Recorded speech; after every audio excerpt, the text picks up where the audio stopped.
There's an unofficial protocol among Grand Canyon Rangers that isn't written in any manual. After 72 hours, if someone goes missing in the inner canyon, you stop searching for a person and start looking for remains. Not because survival odds drop to zero, though they're pretty bad, but because after 3 days, what comes back isn't always what went missing. My name is Maria Cloudwalker, and I'm a wilderness ranger for Grand Canyon National Park. My grandfather was Havasupai, and he taught me the old stories about the canyon. The canyon is alive, he'd say. It breathes, it thinks, it takes what it's owed. And after 3 days, anything the canyon claims belongs to it. Trying to take it back is how you lose more. I learned what he meant in July 2024 when we broke protocol for Emily Chen. Emily was a 31-year-old geologist from Berkeley who'd gone into the inner canyon on a solo research trip. Experienced hiker, proper permits, all the right gear. She was studying rock formations in a remote area near Bright Angel Creek, coordinates 36.2134 Deguayan 112.0956 Deguanu.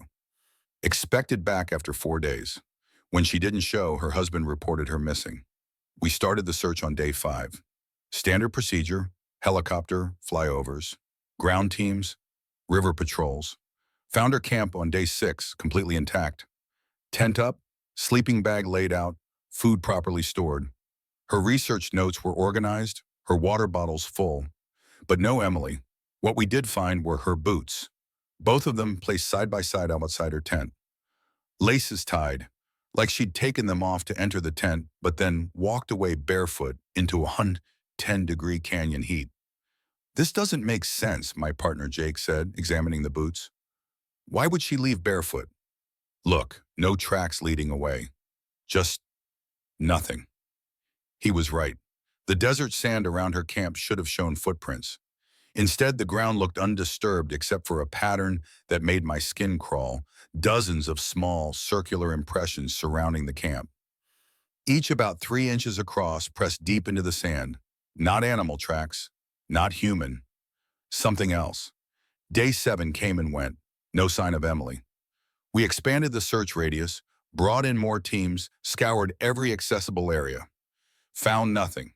Then on day 8, well past the 72-hour mark my grandfather warned about, we got a radio call from a commercial rafting group on the Colorado River.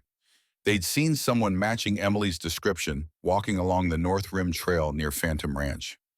Base, this is River Group 12. We have a possible sighting of your missing person, female, early 30s, Asian, wearing what looks like hiking clothes.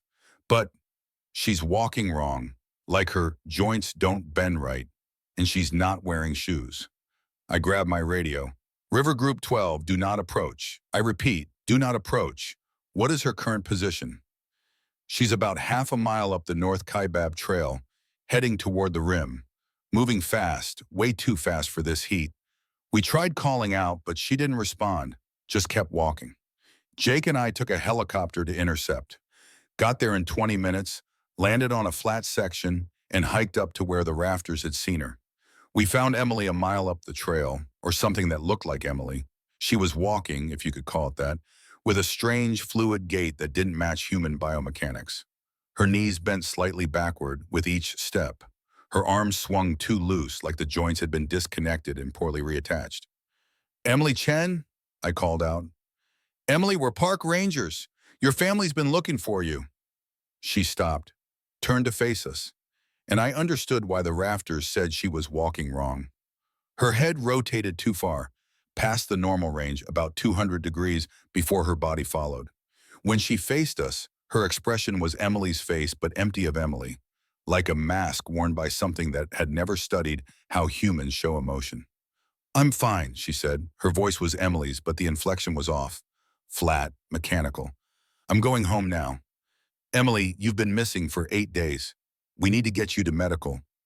8 days, she repeated, and I swear her smile stretched wider than her face should allow. Has it been that long in your time? It felt like minutes in the deep places. Jake's hand moved to his radio.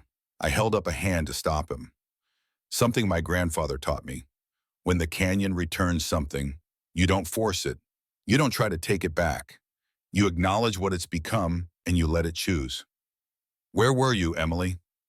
Down, she said, gesturing toward the canyon floor, below the trails, below the river, below the rock. There are spaces in the canyon that don't appear on any map because they appear and disappear based on rules geology doesn't understand. I found one, or it found me. Hard to say which. She took a step toward us. I held my ground. Jake backed up. The deep places showed me things. The canyon isn't hollow, you know. It's full of time and memory and all the lives that have ever fallen into it. The canyon keeps them, preserves them, studies them, and sometimes, if you're interesting enough, it lets you come back to share what you learned. Emily, your husband is waiting. Your family... Emily died on day 3, she interrupted. Dehydration and heat exposure. Very quick, very peaceful. What stands here now is what the canyon made from her remains. I have her memories, her face, her voice, but I'm not her. I'm the canyon's way of walking in her shape. Jake had his radio out now. Base, this is Ranger 7-4. We need immediate psych eval and possible medical restraint at... Emily, or what wore Emily's form, moved impossibly fast, crossed 20 feet in what looked like a single step, but left no footprints between start and finish. She stood directly in front of Jake, still smiling that too-wide smile. You can't restrain what isn't really here, she said. I'm a projection, a message. The canyon wants you to know the rules have been broken. You searched past 72 hours. You used helicopters and technology and force of will to find what the canyon had already claimed. That's a violation. That requires compensation. She turned to me. Your grandfather knew. The old ones always knew. 3 days is the boundary. After that, the canyon owns what it takes. You can't rescue what's already been transformed. What does the canyon want? I asked. Acknowledgement, respect, and one of you stays. No one's staying, Jake said, backing away. We're leaving, all of us. Emily's form flickered. Just for a second, I saw through her, saw the canyon walls behind her, through her, like she was made of heat shimmer and memory. Then she solidified again. One stays, or the canyon keeps taking. One person every 72 hours until the debt is paid. You broke the boundary. You forced the canyon to return what it wanted to keep. There are consequences. I thought of my grandfather, thought of all his warnings, thought of the dozens of people who'd gone missing in this canyon over the decades. The ones where searches stopped after 3 days because the old rangers knew what I was learning now. I'll stay, I said. Maria, no, Jake started. Go back, Jake. Tell them Emily Chen died of exposure on day 3. Tell them her remains weren't recoverable. Close the case. I can't leave you. You're not leaving me. I'm volunteering. There's a difference. I turned to Emily's form. I stay. For how long? Until the canyon learns what it needs to learn from you.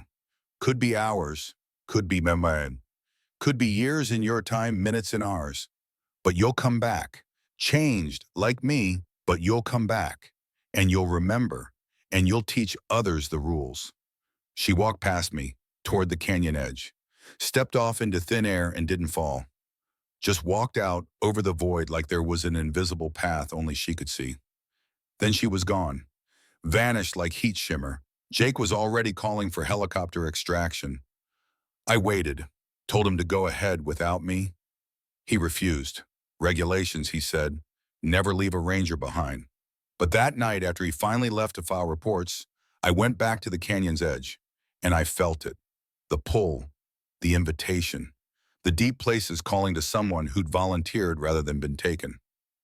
I walked down into the darkness past the trails, past the marked routes, into areas that should have been impassable rock face but opened like doors when I approached. And I went deep, below the river, below the stone, into spaces that existed in quantum superposition, there and not there depending on whether anyone was observing.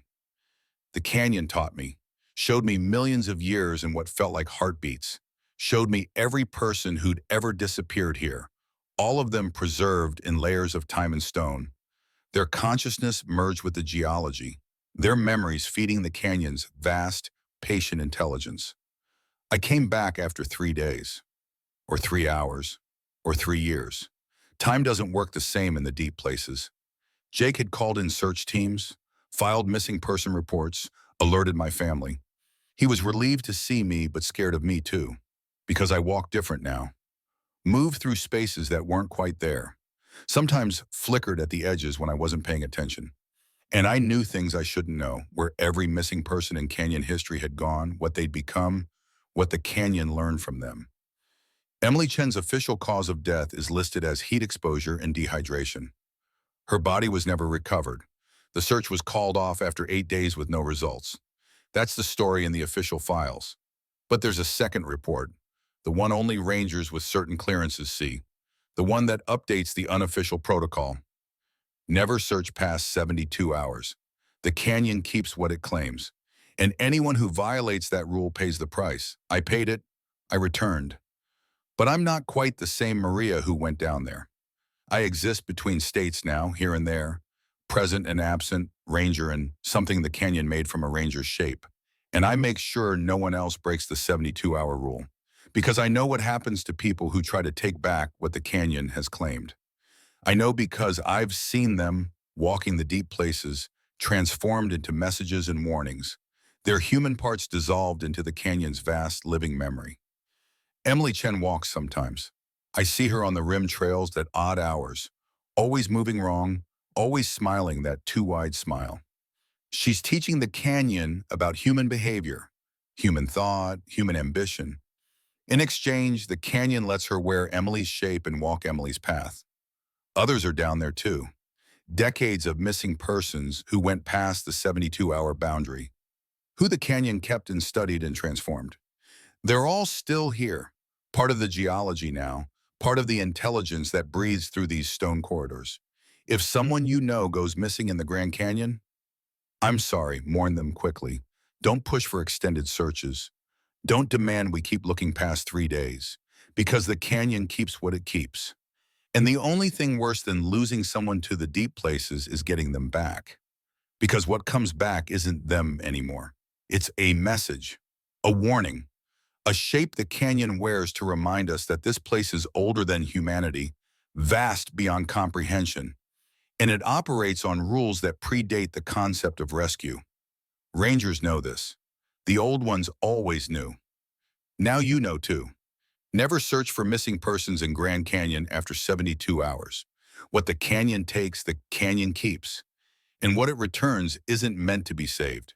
It's meant to teach you to stop trying.